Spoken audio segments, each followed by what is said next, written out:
নমস্কার। গল্পের ঝুলিতে সকল শ্রোতা বন্ধুদের স্বাগত জানাই। আজ আপনাদের জন্য গল্পের ঝুলিতে রয়েছে অসমঞ্জ মুখোপাধ্যায়ের লেখা ব্যথার ব্যাথি। গল্পটি ভালো লাগলে একটি লাইক এবং কমেন্ট করে জানানোর অনুরোধ রইল। আর চ্যানেলে নতুন হয়ে থাকলে আরও গল্প শোনার জন্য চ্যানেলটি সাবস্ক্রাইব করতে কিন্তু ভুলবেন না। তাহলে চলুন শুনে নেওয়া যাক আজকের গল্প।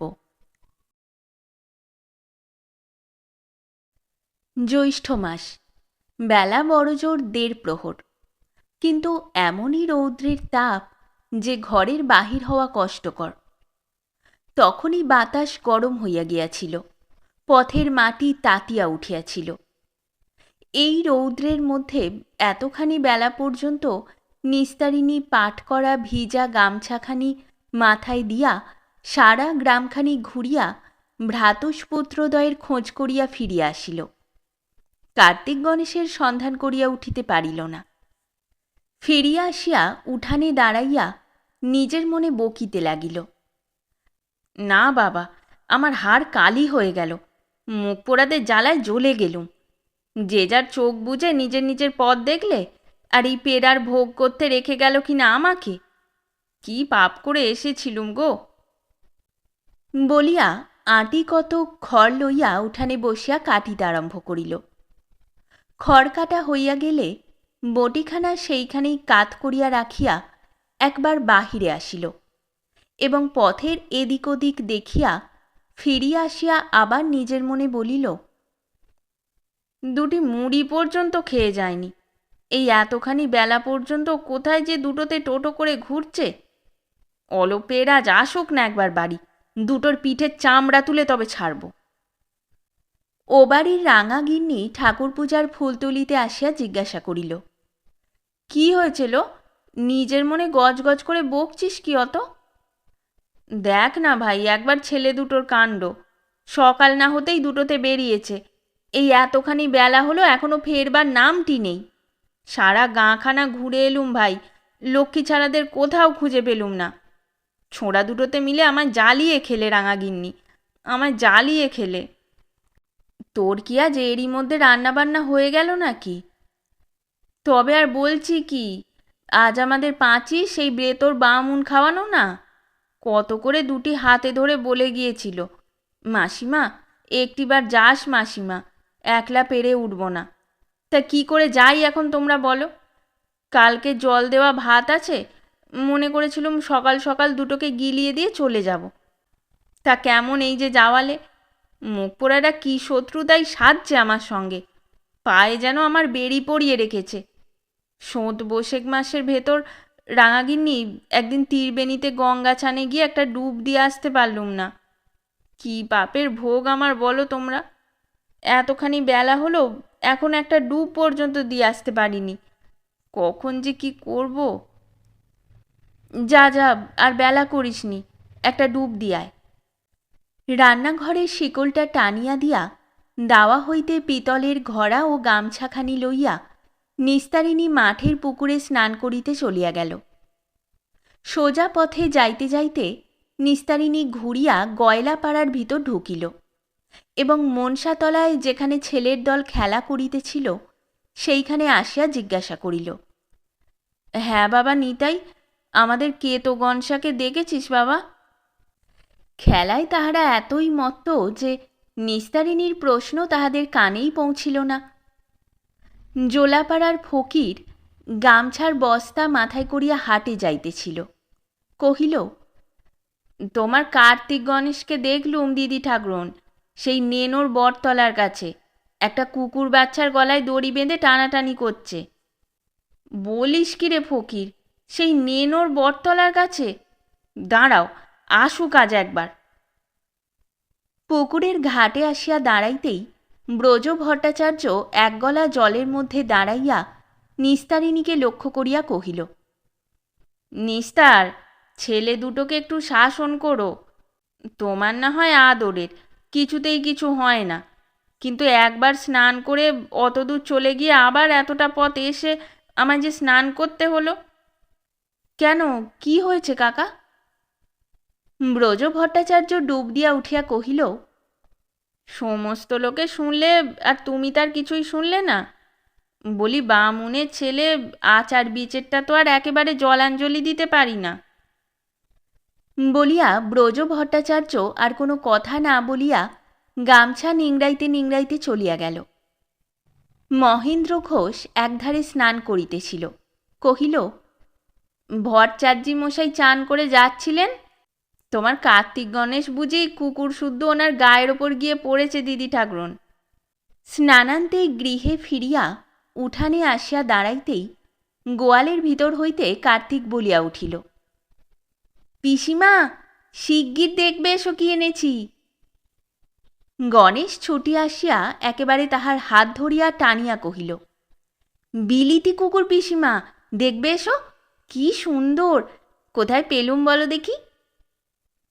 নিস্তারিণী একবার ঠিক গোয়ালে উঁকি দিয়া দেখিয়া কহিল, দূর হয়ে যা মুখ পোড়ারা, দূর হয়ে যা, বেলা দুপুর পর্যন্ত কোন জমের বাড়ি ছিলি? বিদেয় করে দিয়ায় মুখ পোড়া, বিদেয় করে দিয়া এক্ষুনি। একটা নেড়ি কুত্তকে নিয়ে। নেড়ি কুত্ত কি গো, নখগুনে দেখো না একবার, মায়েরই বলছি 18টা, আর এই দেখো। বলিয়া কুকুর বাচ্চাটার একটা কান ধরিয়া কার্তিক শূন্যে ঝুলাইয়া ধরিয়া কহিল, দেখলে তো, খাস বিলিতি, একটুও কেউ করলে না। কেউ করাচ্ছে আমি মুখ পোড়া, শিগগির বিদে করে দিয়ায় বলছি। বেজ ভট্টাচার্যির গায়ের ওপর গিয়ে কুকুর শুদ্ধ কেন পড়েছিলি রে নচ্ছাড়, পাজি শুয়ার, দুটোতে মিলে আমায় তিতি বিরক্ত করে তুললে। পাঠশালা বন্ধ হয়ে অবধি দুটোতে জ্বালিয়ে পুড়িয়ে খেলে একেবারে। গোয়াল হইতে হাঁকিয়া কার্তিক কহিল, তুমি বেশি বকো না বলছি, শিগগির দুটি ভাত দাও আগে, এর বড্ড খিদে পেয়েছে। গণেশ কহিল, কি নাম হবে পিসিমা? আমি বলছি টম, দাদা বলছে বুলি, কোনটা ভালো বলো না। ওরে মুখ পোড়া, তোর টমকে তো এক্ষুনি জমের বাড়ি দিয়ে আসবো, তার নাম রেখে আর করবি কি রে ছোঁড়া? বলিয়া নিস্তারিণী ঘরের মধ্যে কাপড় ছাড়িতে যাইল। কাপড় ছাড়িয়া বাহিরে আসিতেই নিস্তারিণী দেখিল উঠানে ঘোষালদের পঞ্চাননীর বাড়ির চাকর দাঁড়াইয়া আছে। নিস্তারিণী কহিল, যুগল, ডাকতে পাঠিয়েছে বুঝি? বড্ড বেলা হয়ে গেল রে বাবা, এই ছেলে দুটোর জন্যে। দেখ না একবার, কোত্থেকে একটা মরা খেকো কুকুর ছানা এনেছে। চ বাবা, যাচ্ছি আমি, এই ওদের দুটো গিলিয়ে দিয়েই যাচ্ছি। বলিয়া নিস্তারিণী রান্নাঘরে প্রবেশ করিল এবং ভাত বাড়িতে বাড়িতে চিৎকার করিয়া কহিল, ওরে হতভাগারা, কুকুর ফেলে দিয়ে হাত পা ধুয়ে শিগগির এসে খেতে বস। খেয়ে দে দুজনে বাড়ি থেকে যদি বেরোবি তো তোদেরই একদিন কি আমারই একদিন। সন্ধ্যার কিছু পূর্বে নিস্তারিণী পঞ্চাননীদের বাটি হইতে গৃহে ফিরিয়া দেখিল কার্তিক গণেশ কুকুর বাচ্চাটা লইয়া উঠানে ছুটাছুটি করিতেছে। উঠানের একধারে একটা ভাঙা মাটির সরাতে কতকগুলা জল দেওয়া ভাত, একটা খুঁড়িতে খানিকটা দুধ, একটা বার্লির টিনে খানিকটা জল, মাটির উপর কতকগুলা মুড়ি, গোটা 2-3 কাঁচা পেয়ারা, একখানা কাগজের ওপর খান 2-3 বাতাসা, আর তারই একধারে কতগুলি কাঁচা কলাইয়ের ডাল, একটু গুড়, খানিকটা তেঁতুল প্রভৃতি ছত্রাকারে পড়িয়া রহিয়াছে। যাহার জন্য এইসব খাদ্য ও পানীয়ের আয়োজন হইয়াছিল, হয়তো সে ক্ষুধার তাড়নে কোনো কোনো দ্রব্যের কিছু কিছু আহার করিয়াছিল, কিন্তু আহার অপেক্ষা সমস্ত স্থানটার বাহারই হইয়াছিল বেশি। ইহাও নিস্তারিণীর সহ্য হইল, কিন্তু সেই নবাগতটি মড়াইতলায় যে অপবিত্র কার্যটি করিয়া রাখিয়াছিল তাহা নিস্তারিণীর দৃষ্টি এড়াইল না, এবং সারাদিন কর্মবাড়িতে পরিশ্রম করিয়া আসার পর ইহা দেখিয়াই তাহার সর্বশরীর জ্বলিয়া উঠিল এবং কার্তিকের পিঠে উপর্যুপরি কয়েকটি চড় বসাইয়া দিল। গণেশ ছুটিয়া পলাইয়া গেল। সন্ধ্যার পর দাওয়ায় মাদুর পাতিয়া কার্তিক গণেশকে 2 পাশে লইয়া নিস্তারিণী শুইয়াছিল। কার্তিকের পিঠে হাত বুলাইতে বুলাইতে কহিল, কোত্থেকে একটা কুকুর বাচ্চা এনে দেখ দেখি বাবা, বিকেলে এই মাঠটা খেলি তো। যাদের কুকুর তাদের কাল ফিরিয়ে দিয়ে এসো জাদু আমার, ভদ্রলোকে কি কুকুর পোষে? গণেশ পিসিমার একখানি হাত ধরিয়া বুকের উপর রাখিয়া কহিল, কেন পিসিমা, পুষলে কি হয়? কেমন চোর আসতে আর পারবে না? কার্তিক কহিল, ভদ্রলোকে পোষে না, তবে পিসিমা জগর বাবা পুষেছে যে। যে পোষে পুষুক বাবা, আমাদের পুষতে নেই। কুকুর কেন বাবা? কাল সকালে ফিরিয়ে দিয়ে এসো মানিক আমার। তেমনি কার্তিকের পিঠে হাত বুলাইতে বুলাইতে নিস্তারিণী আবার কহিল, হ্যাঁ রে, খুব লেগেছে। খানিক চুপ করিয়া থাকিয়া কার্তিক কহিল, তখন খুব লেগেছিল পিসিমা, এখন আর লাগেনি। কোলের কাছে কার্তিককে টানিয়া লইয়া নিস্তারিণী কহিল, আর ওরকম করো না বাবা। কি করি পিসিমা? নিস্তারিণী কিছু বলিতে পারিল না। তিনজনেই কিছুক্ষণ নীরবে শুইয়া রহিল। অনেকক্ষণ পরে নিস্তারিণী ধীরে ধীরে কহিল, দেখ কাতু, দেখ গনু। কি পিসিমা? তোদের পিসিমশাইকে তোরা তো দেখিসনি, তার কত বড় বড় দুটো কুকুর ছিল। তখন আমরা ছিলুম কটকে, কত লোক সেই কুকুর দেখতে আমাদের বাড়ি আসত। বলিয়া নিস্তারিণী অন্যমনস্ক হইয়া কি যেন ভাবিতে লাগিল। গণেশ তাহার কোলের উপর পা তুলিয়া দিয়া তাহাকে জড়াইয়া ধরিয়া কহিল, পিসিমশাই কোথায় পিসিমা? সেই কুকুর নিয়ে একবার আসতে বলো না। কার্তিক এপাশে ফিরিয়া শুইয়াছিল, কহিল, দূর গাধা, পিসিমশাই বুঝি আছে? সে তো মরে গেছে না পিসিমা? নিস্তারিণী নীরবে গণেশের মাথায় হাত বুলাইতে লাগিল। কার্তিক কহিল, দেখো পিসিমা, গনাটা বড় বোকা। ও কি বলে জানো? ও বলে আমরা নাকি তোমার পেট থেকে হয়েছি। নিস্তারিণী চুপ করিয়া রহিল। খানিক পরেই কার্তিক গণেশ ঘুমাইয়া পড়িল। পুরাতন দিনের অনেক কথাই আজ এই নির্জন সন্ধ্যায় একে একে নিস্তারিণীর মনে উদয় হইতে লাগিল। মায়ের স্নেহ, বাপের আদর, তাদের মৃত্যু, নিজের বিবাহ, স্বামীর সহিত বিদেশবাস, বিধবা হওয়া, ভ্রাতার সংসারে ফিরিয়া আসা, একে একে সব কথাই তাহার মনে উদয় হইয়া তাহার শুষ্ক হৃদয়কে ব্যথিত করিয়া তুলিল। তাহার পর এই সেদিন, এখনও 9 বৎসর পূর্ণ হয় নাই, কার্তিকের জন্ম হইল। আর তাহারই বছর 2 পরে গণেশ হইল।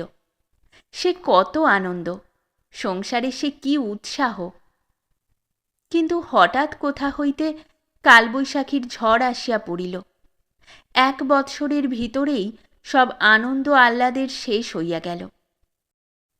মহামারী যেন তাহাদেরই জন্য সে বছর গ্রামে আসিয়া ঢুকিয়াছিল। নিস্তারিণী আর ভাবিতে পারিল না। তাহার শূন্য অন্তঃকরণ গভীর আঁধারে মগ্ন হইয়া গেল। যে শুষ্ক বিষবায়ু তাহার অন্তর্মরুর চারিদিকে জমাট হইয়াছিল, হাহা শব্দে তাহাতে তরঙ্গ উঠিয়া তাহার অন্তরকে উদ্বেলিত করিয়া ফেলিল। হাতের পাখাখানি রাখিয়া উঠিয়া বসিতেই বাহির হইতে কে ডাকিল, মা ঠাকরুন, শুয়েছ নাকি গো? উঠিয়া দাঁড়াইয়া নিস্তারিণী সাড়া দিল, কে রে?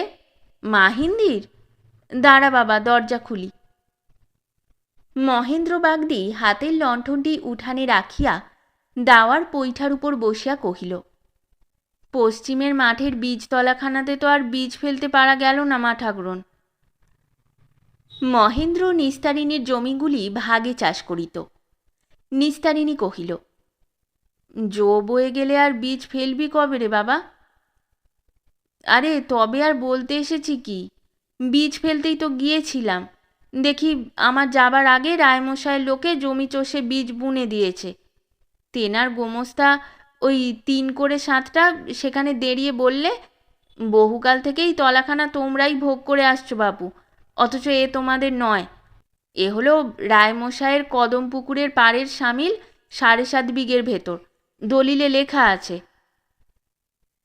নিস্তারিণী দাঁড়াইয়া দাঁড়াইয়া চুপ করিয়া শুনিল। রায়মশাই যাহাতে হাত দিয়াছেন তাহা যে আর কোনো মতেই ফিরিয়া পাওয়া যাইবে না, ইহা গ্রামের অন্যান্য সকলে যেমন জানে, নিস্তারিণীও তদপেক্ষা কম জানে না। ক্রোধে তাহার সর্বাঙ্গ জ্বলিয়া উঠিল। মহেন্দ্র কহিতে লাগিল, সারা মাঠটার মধ্যে ওই বীজতলাখানাই সকলের সেরা বীজতলা। তা রায়মশাইয়ের যখন নজর পড়েছে তখনও ছাড়তেই হবে। এখন ও মাঠের জন্যে বীজই বা ফেলা যায় কোথায়? পশ্চিম মাঠে তো আর আমাদের তলা নেই। খুঁটি ধরিয়া অনেকক্ষণ নীরবে দাঁড়াইয়া থাকিয়া নিস্তারিণী কহিল, বললে কদম পুকুরের পাড়ের সামিল, দলিলে লেখা আছে। মাহিন্দির, একটু তুই খোকাদের কাছে বসতো বাবা, আমি এক্ষুনি একবার যাব। বলিয়া নিস্তারিণী মহেন্দ্রের লণ্ঠনটি উঠান হইতে তুলিয়া লইয়া শিবুরায়ের বাটির উদ্দেশ্যে যাত্রা করিল। প্রায় অর্ধ ঘণ্টা পরে নিস্তারিণী ফিরিয়া আসিয়া কহিল, ওর আর আশা করিস নি মাহিন্দির, অন্য তলায় বীজ ফেলগে যা। লাঠি গাছটাকে হাতে করিয়া মহেন্দ্র উঠানে নামিয়া আসিয়া জিজ্ঞাসা করিল, কি কইলেন রায়মশাই? আমায় আদালত দেখিয়ে নালিশ করবার সৎ পরামর্শটা দিলেন। নালিশও আমি করব বটে, কিন্তু সে এখানে নয়, সে নালিশ আমার আর এক জায়গায় পৌঁছবে। বলিয়া ঊর্ধ্বে অন্ধকার আকাশের দিকে চাহিয়া কহিল, নাবালকের কষ্টের ভাতের ওপর যে অন্যায় করে হাত দেবে তার বিচার তুমি করো, তুমি করো, তুমি করো।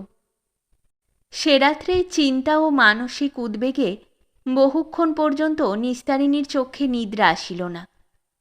নিদ্রা যখন আসিল তাহার অল্পক্ষণ পরেই রাত্রি প্রভাত হইয়া গেল। আশ্বিন মাস পড়িয়াছে। একদিন জ্যৈষ্ঠের প্রখর রবিতাপে দগ্ধ ধরিত্রীর বিদীর্ণ বক্ষের ভিতর হইতে যে তপ্ত মর্মশ্বাস ধূমাকারে নির্গত হইয়া অগ্নিময় মধ্যাহ্ন বায়ুর সঙ্গে অহরহ ভাসিয়া বেড়াইত, আজ বর্ষান্তে দেবতার স্নেহাশিস ধারায় তাহার অবসান হইয়াছে। সেদিনের শুষ্ক কঠিন ধরাতল আজ সরস কোমল হইয়া উঠিয়াছে এবং তাহার শূন্য নদ নদী, খাল বিল, ডোবা পুকুরে আজ আর জল ধরিতেছে না। সে সকল আজ কানায় কানায় ভরা। মাঠে মাঠে শস্যের ভার অপর্যাপ্ত। দিকে দিকে একটা নবজীবনের সাড়া পড়িয়া গিয়াছে। আকাশের ঘনাবরণ সরিয়া গিয়া আজ তথায় বিচিত্র বর্ণের ঔজ্জ্বল্য ফুটিয়া উঠিয়াছে। মহামায়ার পূজা আসন্ন। নিস্তারিণী মড়াই হইতে মন 2-3 ধান্য বাহির করিয়া এবং তাহা বিক্রয় করিয়া যে কয়টা টাকা পাইয়াছিল তাহা দিয়া কার্তিক গণেশের পূজার কাপড় জামা কিনিয়া দিয়াছে। স্নানাহার ভুলিয়া 2 ভাই তাহাদের সেই নূতন কাপড় জামা হাতে হাতে করিয়া ফিরিতেছিল। রান্নাঘর হইতে নিস্তারিণী হাঁক দিয়া কহিল, হ্যাঁ রে, ওই জামা কাপড় হাতে নিয়ে নিয়ে ঘুরলেই পেট ভরবে? ও এখন রেখে দাও না বাবা আমার। কাল চান করনি দুজনে, আর চান করে এসো, এসে খেতে বসো। এসো মানিক, দুজনকে তেল মাখিয়ে দিয়ে এসো। পুকুরে গিয়ে জলে বেশিক্ষণ থেকো না বাবা, নতুন জল। টম এই কয় মাসে বেশ বড় হইয়া উঠিয়াছিল। নিস্তারিণীর কথা শুনিতে পাইয়া সে উঠানের মধ্যে আসিয়া দাঁড়াইল এবং তাহার দিকে ফ্যালফ্যাল করিয়া চাহিয়া রহিল। নিস্তারিণী কহিল, আর চাইতে হবে না, বুঝতে পেরেছি, তোমাকেও দিচ্ছি। ওরে যা না তোরা বাবা, তেল মেখে চান করে আয় না, তোদের জন্যে যে ও খিদে সারা হয়ে গেল। গণেশ কহিল, কে পিসিমা? কে আবার? আমার টমি। কার্তিক গণেশ স্নান করিয়া আসিলে নিস্তারিণী উহাদের খাইতে দিয়া টমকেও উঠানের একধারে দুধ মাখিয়া ভাত দিয়া আসিল এবং হাত ধুইতে ধুইতে বলিল, আহা, ওর আমার কদিনই খাবার বড় অসুবিধে হচ্ছে। এমন গাঁ হয়েছে যে 2 পয়সার মাছ খুঁজলে পাবার জো নেই।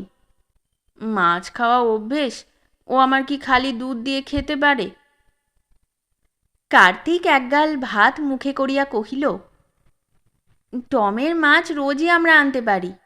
কেমন নারে গনা? ওহ, কি মাছ ভাই সেই পালপুকুরে! ওহ পিসিমা গো, তুমি একটু ঘাটে নেবেছো কি তোমার পায়ে এসে ছোবল দেবে? গনাটা তো ভয়ে লাফিয়ে উঠে একেবারে অস্থির। এক গাছা ছিপ কেটে যদি দাও পিসিমা, টমের জন্যে তাহলে কত মাছ আনতে পারি। দুপুরবেলা সকাল সকাল আহার আদি সারিয়া লইয়া নিস্তারিণী কার্তিক গণেশকে ঘুম পাড়াইবার উদ্দেশ্যে তাহাদের লইয়া মেঝে মাদুর পাতিয়া শুইল এবং তাহাদের ঘুম পাড়াইতে গিয়া খানিক পরে নিজেই যখন ঘুমাইয়া পড়িল, তখন কার্তিক ফিসফিস করিয়া ডাকিল, গনা রে। গণেশও তেমনি চুপি চুপি উত্তর দিল, কি দাদা? চ, পালপুকুরে মাছ ধরতে যাই। যেমন কথা অমনি কাজ। দুই ভাই অতি সন্তর্পণে উঠিয়া ধীরে ধীরে গৃহ হইতে বাহির হইয়া গেল। টমও সঙ্গ লইল। প্রথমে খিড়কির বাঁশবাগান এবং তথা হইতে দুই গাছা কঞ্চি কাটিয়া লইয়া একেবারে কেষ্ট বৈরাগীর দোকান। কেষ্টকে 3টা পয়সা দিয়া 2টি বড়শি ও হাত কতক সুতা কিনিয়া তাহাকে দিয়াই তাহা ছিপে খাটাইয়া লইল। তাহার পর সারাদিন ধরিয়া শুধু পালপুকুরই নয়, পালপুকুর এবং গ্রামের মধ্যে যতগুলি পুকুর ছিল তাহার সব কয়টি ঘুরিয়া কাদা মাখিয়া কাপড় ছিঁড়িয়া সন্ধ্যার কিছু পূর্বে লাল মূর্তি হইয়া যখন দুই ভাই উঠানে আসিয়া দাঁড়াইল এবং কোঁচর হইতে 3টি পুঁটি ও একটি ল্যাটার বাচ্চা বাহির করিয়া পিসিমাকে দেখাইয়া কহিল, টমের জন্য এনেছি। বড্ড তেষ্টা পেয়েছে পিসিমা, একটু জল দাও না আগে, খাই। তখন নিস্তারিণী শুধু অবাক হইয়া গিয়া তাহার দিকে এক দৃষ্টে চাহিয়া রহিল। তাহার পর হঠাৎ কার্তিকের পিঠের উপর নজর পড়িতেই নিস্তারিণী বলিয়া উঠিল, এ কি রে, সমস্ত পিঠ যে একেবারে দাগড়া দাগড়া হয়ে ফুলে উঠেছে, এ ব্যাপার কি বল দেখি। কার্তিক ব্যস্ততার সহিত মাছ কয়টি পৈঠার উপর রাখিতে রাখিতে কহিল, মেরেছে পিসিমা, মেরেছে। মেরেছে? কে এমন করে মারলে রে? ওই বিশু, রায়মশাইয়ের ছেলে, যে বোধোদয়ের ক্লাসে পড়ে। বলিয়া কার্তিক ছিপগাছটা দাওয়ার এক কোণে ঠেসাইয়া রাখিয়া দিল। নিস্তারিণী কহিল, বিশু? তাহার পর খানিক চুপ করিয়া থাকিয়া জিজ্ঞাসা করিল, কেন মারলে? দেখো না পিসিমা, আমরা তাদের পুকুর থেকে মাছ ধরিনি, তাদের পুকুরে আমরা যাইনি, তবু সে বলে যে ধরেছিস। আমরা দিব্যি করলুম, তবু বিশ্বাস করে না। তাই গনার ছিপগাছটা কেড়ে নিয়ে ভেঙে দিলে, আর তাই দিয়ে আমায় মারলে। টমকে রেঁধে দেবে পিসিমা, ও বেশ খাবে এখন। সেইখানে তেমনি স্থির হইয়া দাঁড়াইয়া নিস্তারিণী কহিল, ছিপগাছটা কেড়ে নিয়ে ভেঙে দিলে আর তাই দিয়ে মারলে? হ্যাঁ পিসিমা। নিস্তারিণী আর দ্বিতীয় কথা না কহিয়া কার্তিকের হাত ধরিয়া বাড়ি হইতে বাহির হইয়া গেল। প্রায় ঘণ্টাখানেক পরে যখন নিস্তারিণী ফিরিয়া আসিয়া দাওয়ার পৈঠার উপর বসিয়া পড়িল, তখন সন্ধ্যা হইয়া গিয়াছিল। সারখেলদের উপেন্দ্র আসিয়া উঠানে দাঁড়াইয়া কহিল, ব্যাপার দেখলে তো, কিন্তু সাবাস তোমাকে নিস্তারদি, বলে এলেও খুব বটে। কিন্তু ও বলা সব বৃথা। ও হচ্ছে শিবু রায়, ওর লজ্জা নেই, ঘেন্না নেই, পিত্তি নেই। ঘেন্না পিত্তি থাক না থাক, তাতে আমার কোনো দরকার নেই। আমি খালি এই প্রার্থনা করি, আমি একটা রাঁড়ি বেওয়া, 2টো কচি নাবালক নিয়ে একধারে পড়ে আছি। আমার ওপর, আমার বাচ্চাদের ওপর শুধু শুধু যে অন্যায় অধর্ম অত্যাচার করবে, তার বিচার যেন ভগবান করেন। পৈঠার একধারে উপেন বসিয়া কহিল, হ্যাঁ, ভগবান বিচার করে ফেললেন আর কি। ও ভগবানের দ্বারা কিছু হয় না নিস্তারদি। অমন মহাপাপীর বিচার করতে ভগবানেরও বোধহয় লজ্জা হয়। তেমন কোনো মানুষ ভগবানের পাল্লা একবার পড়ে, তবেই ওর ভালো রকম বিচার হয়। তোমারও ধর্ম ভগবানে আর আজকাল কিছু হয় না নিস্তারদি। না ভাই, অমন কথা বলিসনি। ধর্মও আছে, ভগবানও আছেন। নইলে কি আর এখনো রাত দিন হয় রে? তোমাদের কাছে হয়তো আছে নিস্তারদি, তোমরা মায়ের জাত, ধর্মটাকে তোমরাই এখনো বুক দিয়ে আঁকড়ে ধরে আছো। তোমাদেরই সত্যিকার ডাকে হয়তো তিনি সাড়া দেন, কিন্তু আমরা আর তার ধারও ধারি না, আর আমাদের ফাঁকির ডাকে তিনি সাড়াও দেন না। বাবা যে, নইলে ও কেমন শিবুরায় একবার। বলিয়া উপেন দাঁড়াইয়া উঠিল। তোর কলেজ খুলবে কবে? এখনো তো ডাক্তারি পড়া শেষ হলো না রে উপিন। চলিতে চলিতে উপেন বলিল, না দিদি, আরও একটা বছর। পাশ করে গাঁয়ে এসে বসে শিবুরায়ের মতো লোকের চিকিৎসা করতে হবে কিনা নিস্তারদি, তাই ভালো করে পড়তে একটু দেরি হচ্ছে। তুই আর জ্বালাসনি উপিন। বলিয়া নিস্তারিণী উঠিয়া সদর দরজায় খিল দিয়ে আসিল। পূজার সপ্তমী। কার্তিক গণেশকে খাওয়াইয়া দিয়া গৃহদেবতা শ্রীধরের পূজার ফুলচন্দন ও ভোগের পরমান্ন ঠিক করিয়া সাজাইয়া রাখিয়া নিস্তারিণী বৎসরকার দিনে একবার ঠাকুর প্রণাম করিবার জন্য গ্রাম্য দেবী সিদ্ধেশ্বরীর মন্দিরে গিয়াছিল। সিদ্ধেশ্বরীর মন্দির হইতে অনেক বেলায় ফিরিয়া আসিয়া দেখিল যে শ্রীধরের পূজার উপকরণ তেমনই পড়িয়া রহিয়াছে। তখনও পর্যন্ত দয়াল ঠাকুর আসিয়া পূজা করিয়া যায় নাই। আরও খানিকক্ষণ দেখিয়া নিস্তারিণী রাঙা গিন্নির বাড়ি যাইয়া খোঁজ করিয়া জানিল যে দয়াল ঠাকুর যথাসময়ে আসিয়া তাহাদের পূজা সারিয়া গিয়াছে। তখনই নিস্তারিণী দয়ালের বাড়ি গিয়া উপস্থিত হইল। দয়াল কহিল, নিস্তার, পুজোর জন্যে অন্য লোক দেখো বাছা, আমার দ্বারা আর হবে না। নিস্তারিণী কারণ জিজ্ঞাসা করিলে দয়াল কহিল, তোমার যে কুকুর, ওর ভয় তো ঢুকতেই ভয় করে। তাছাড়া সেদিন দেখলুম কি না যে টম তোমার দাওয়ার ওপর উঠে বসে আছে, তা যে ঘরের মধ্যে নারায়ণ তারই দাওয়ায় কুকুর। ঠাকুর দেবতার কাজ, শেষকালে অপরাধী হয়ে পড়ব। কুকুরটিকে তোমার দেখলেই তো ভয় করে বাপু।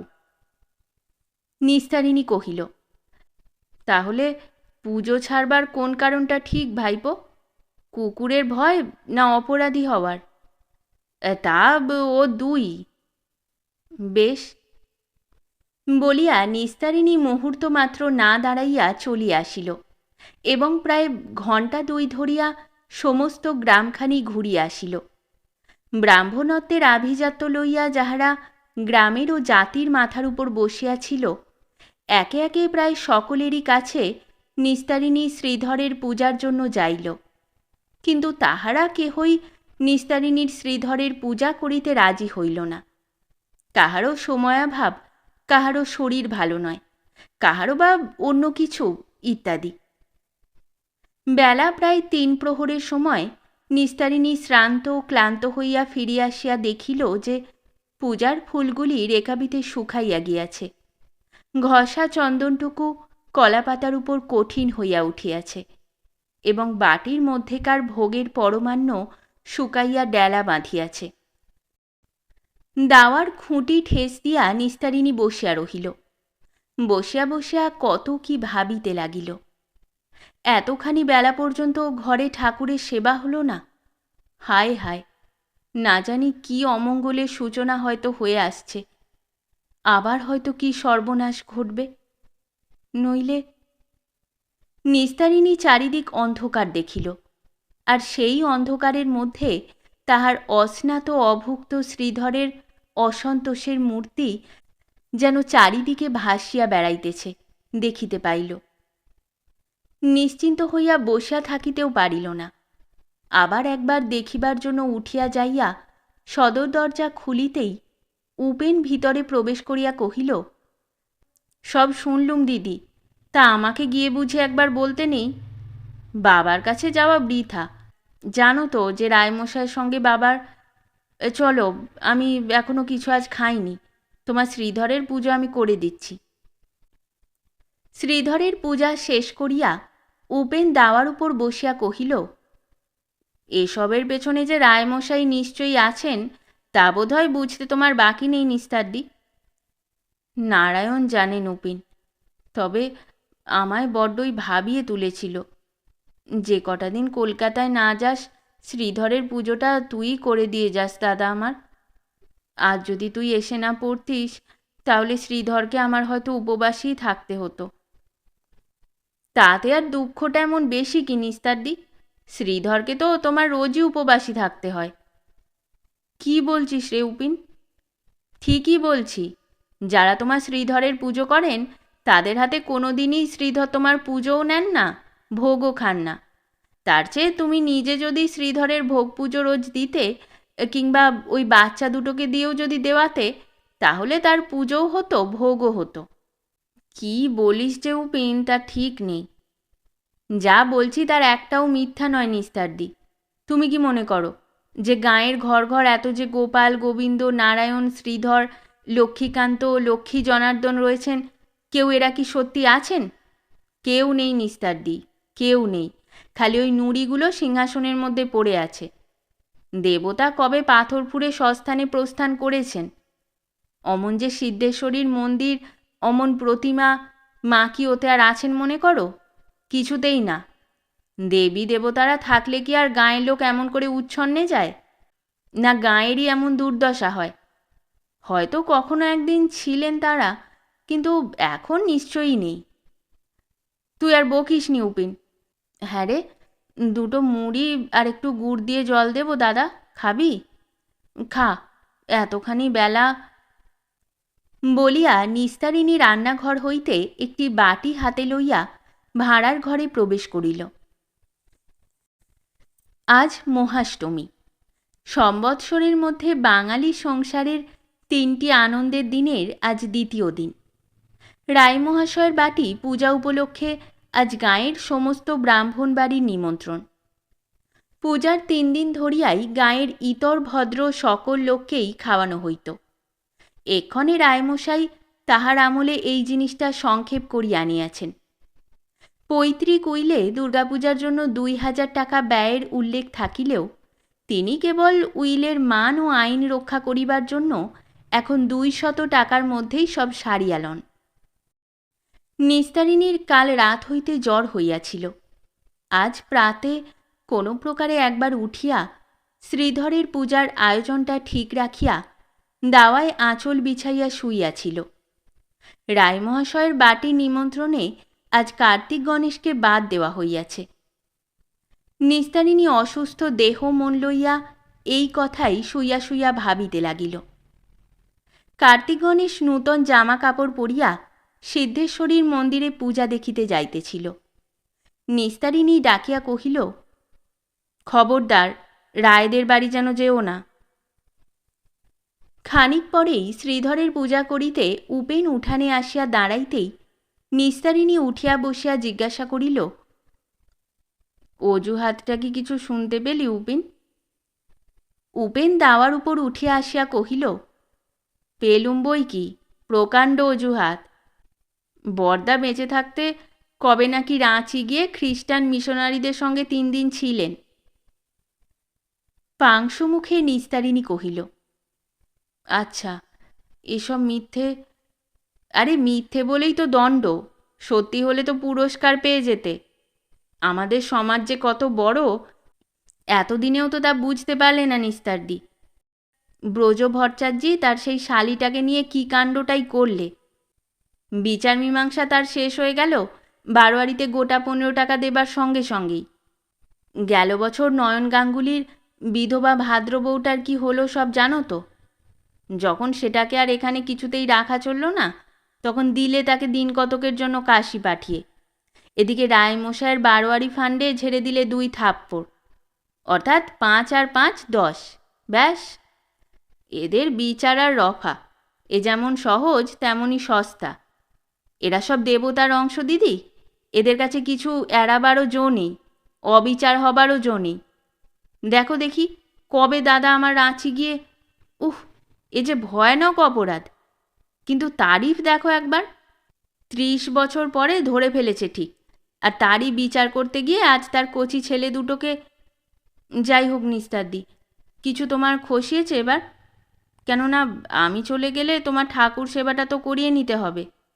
তাছাড়া আপদ বিপদও তো আছে। নিস্তারিণী কোনো কথা না কহিয়া আবার শুইয়া পড়িল। বেলা প্রায় ৩ প্রহরের সময় কার্তিক গণেশ যখন বাড়ি আসিল তখন নিস্তারিণী ঘুমাইয়া পড়িয়াছিল। গণেশের ডাকে তাহার ঘুম ভাঙিয়া গেল। উঠিয়া বসিয়া কহিল, এত বেলা পর্যন্ত কোথায় ছিলি রে হতচ্ছাড়ারা? নিস্তারিণীর জ্বর তখন বেশি করিয়া আসিয়াছিল। কহিল, বেলা ২:৩০ হতে চলল, গিলতে কুটতে হবে না? কার্তিক বলিল, আর খেতে হবে না পিসিমা, আমরা খুব খেয়ে এসেছি। কোথা থেকে খেয়ে এলি রে মুখ পোড়া? ওই বিশুদের বাড়ি। নিস্তারিণী টলিতে টলিতে দাঁড়াইয়া উঠিয়া কহিল, বিশুদের বাড়ি? হ্যাঁ, আমাদের দেখে রায়মশাই বললে ওদের যখন পাঠিয়ে দিয়েছে দাও একধারে ২খানা পাতা করে। তারপর জোরে কার্তিকের হাতখানা ধরিয়া নিস্তারিণী কাঁপিতে কাঁপিতে কহিল, বারণ করে দিয়েছিলুম, সেই তাদেরই বাড়ি গিয়ে ঢুকলি? টম যে দৌড়ে গিয়ে ঢুকলো, তাই তো তাকে ধরতে গিয়ে। কোথায় বসে খেলি দুজনে? আর সকলে চণ্ডীমণ্ডপের ওপর বসলো, আমাদের দুজনকে উঠোনের শিউলিতলায় বেশ করে ঝাঁট দিয়ে। সামনেই দেওয়ালে ঠেসানো কার্তিকের সেই ছিপ গাছটা লইয়া নিস্তারিণী যত পারিল কার্তিকের পিঠে, পায়ে, উড়ুতে, পাছায় সপাং সপাং করিয়া সজোরে মারিতে লাগিল। চিৎকার করিয়া কার্তিক কাঁদিয়া উঠিয়া কহিল, টম ছুটে গেল, তাই তো তাকে ধরতে।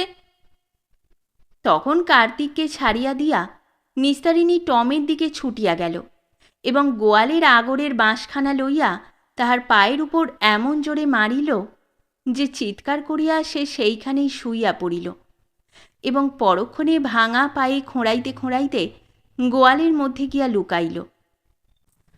গণেশ ইতিপূর্বেই কোনো এক জায়গায় লুকাইয়া পড়িয়াছিল।